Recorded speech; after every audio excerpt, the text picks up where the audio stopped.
I don't know if anybody here has ever purchased a bootleg DVD. I would highly advise that you do not do it. The guy who lives across the hall from me is the bootleg man. Now, I'm in show business. I know famous people. I don't have any business with bootleg DVDs in my apartment, so I never buy them. But every single time I open my door, my neighbor opens his door and makes his sales pitch. You ready? I got all the movies you need. I got everything you want. And I'm like, no, I'm just going to get the mail. That's why. Every time I open the door, you ready? I got everything you... No, I'm just going to take the trash out. You know, I'm going to come get you when I want a DVD. Well, last summer my cable went out. That's a conversation for another comedy show.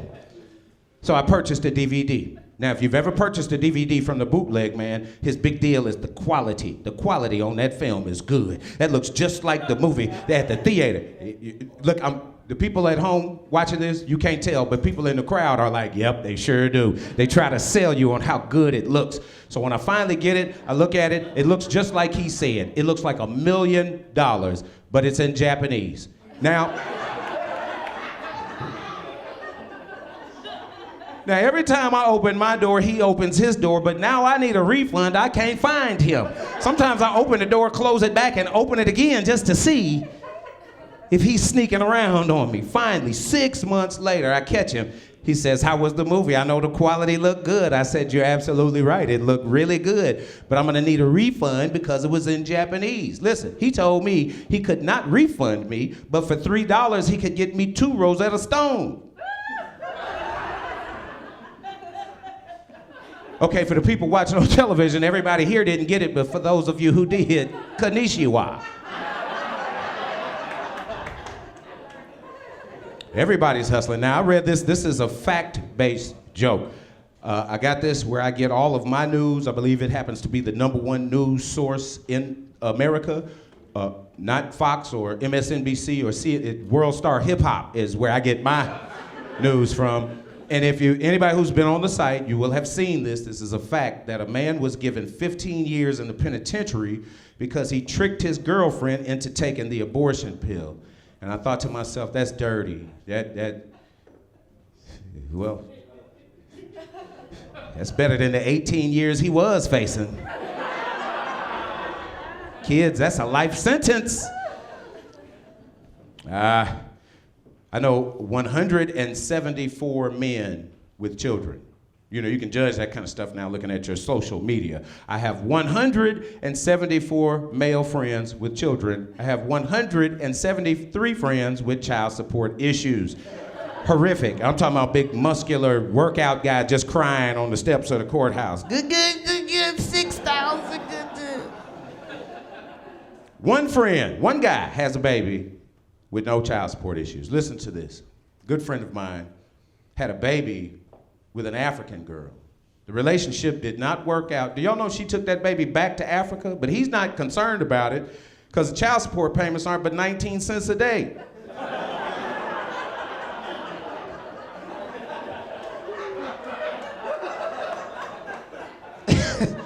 It's just the price of a cup of coffee.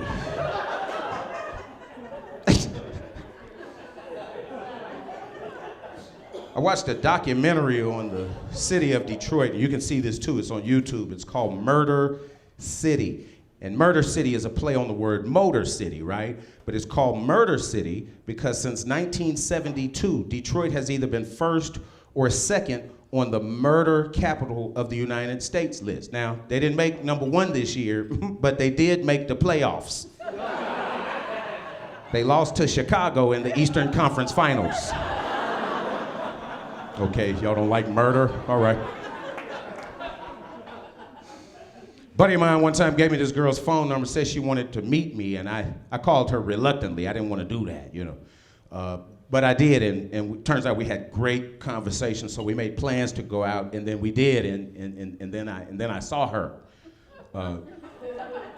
Not what you think, she was gorgeous from the bottom of her feet to the top of her head. Everything about this girl was absolutely stunning. I'm thinking this could be that, you know what I mean? This could be the girl that I bring to meet mom, right? So we get to the restaurant, and she just fussed and complained the entire time we were out. First she got mad when we got to the restaurant because I didn't open the door for her.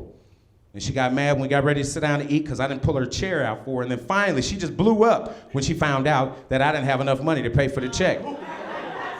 I know, that's when I got upset. I said, listen, if you're gonna keep up with this attitude, you can go ahead and take me right back home.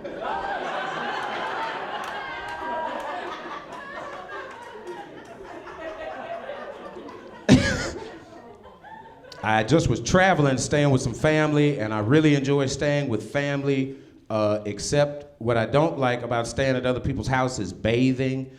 Bathing at other people's home is unnatural. It's not like how you bathe at your house. At your house, you have liberties, right? At your house, you do whatever you want to do. At your house, you'll leave your bedroom in your underwear, go to the living room, cut the TV on, right? Go to the bathroom, cut the hot water on, then go back to the living room and watch a little Maury Povich for about 5 minutes.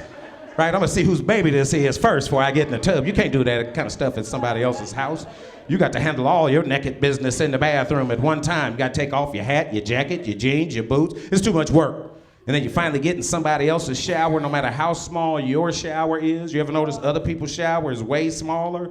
You know why that is? Because as soon as you cut the hot water on, now the wind starts to blow and their scummy, nasty, virus-infected shower curtain starts touching your naked body. You're like, I can't believe this nasty shower curtain is touching my naked body. Oh my God, I am so glad I already went in their medicine cabinet. I am using some of that tetracycline. What are they doing with tetracycline? I should have worn my flip-flops. I am Gerard. Y'all been sweet. Thank you. Peace.